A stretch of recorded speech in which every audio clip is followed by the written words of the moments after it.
Hey everyone, now we're here to talk about Corsair and what they had at their suite for Computex 2016. So mostly looking at their new Mag-Lev fans, which basically uses an electromagnet instead of a normal ball bearing or something similar.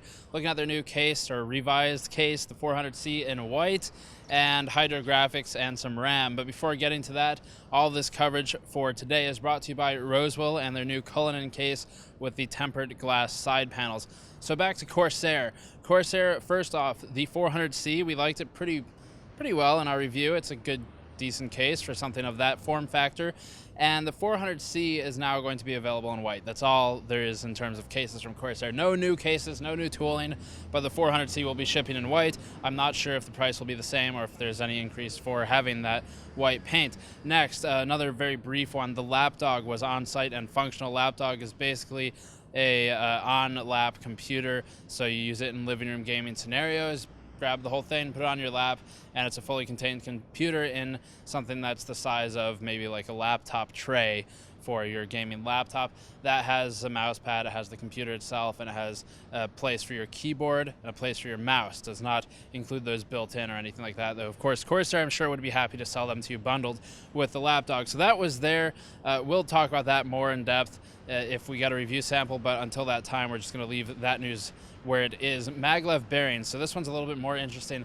The new case fans, the ML Pro, which just stands for Mag-Lev Pro, that's the new fan for Corsair. They're shipping in 120 and 140 millimeter versions, and the Mag-Lev bearing again replaces something like a ball bearing or fluid dynamic, hydrodynamic, something like that. Because it's Mag-Lev, when the electromagnet is powered on, the fan blades and the units comprising the blades, the hub, things like that, will effectively levitate off the base of the fan. The spinning is reduced friction because they are magnetic levitation bearings, and that in theory has lower noise. It in theory allows higher static pressure, so you get a higher CFM for lower noise output. The range on that for RPM is 400 to about 2,000, maybe 2,400 RPM. Not 100% clear what the max range is. Price TBD, but we do know that it will be one of the most expensive fans Corsair sells, if not the most expensive fan that Corsair sells. Static pressure, just quickly, is resistance to flow independent of the velocity of the air, and we'll talk about that in our review of these fans once we get the CFM testing set up and an anemometer. Besides that, the fans also have single color LEDs, so these ML Pro fans have monochromatic, basically one color, red, blue, white, stuff like that for the LEDs. And if you want RGB LEDs, as seems to be the trend these days, then you'll have to buy the revised version of the SP series fans. That's SP120 in this case. It has sort of a ring around the fan center, so it's a ring of LEDs around the center pointed inward, and that is as opposed to the hub lit LEDs, and these ones on the SP are RGB. Those do not use the Mag-Lev bearings and should therefore be cheaper.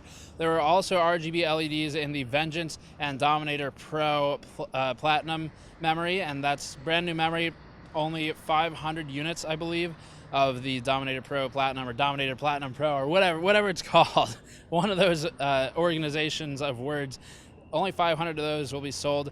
The timings for the Vengeance and the Dominator memory updates are between CL14 and CL19, depending on what the frequency is. They do operate pretty high. One interesting item here is that the Dominator series is being sold 2 bins lower than what it is capable of. So that means if you buy this and it's advertised as something like 3,200, the actual bin will be a bit higher, so your overclocking will be pretty easy. That means if you buy this memory, you should be overclocking it, because the memory should basically almost be guaranteed to handle those higher frequencies because of the way Corsair is bidding and selling it. And that is really just to surprise customers. Spoiler alert, we ruined that for you, and have a higher operating frequency than is advertised. Now, finally here, the Hydro graphics card was at the suite. This is just a 1080 with an H55 CLC thrown onto it, so it's kind of like the Seahawk that we reviewed. That is the MSI version. MSI and Corsair have partnered. They're selling the exact same video card, but under different branding. MSI's is available through normal retail channels. Corsair's is available only through their web store, wherever countries they ship to, but it's the same video card. Corsair calls it Hydro Graphics, MSI calls it Seahawk.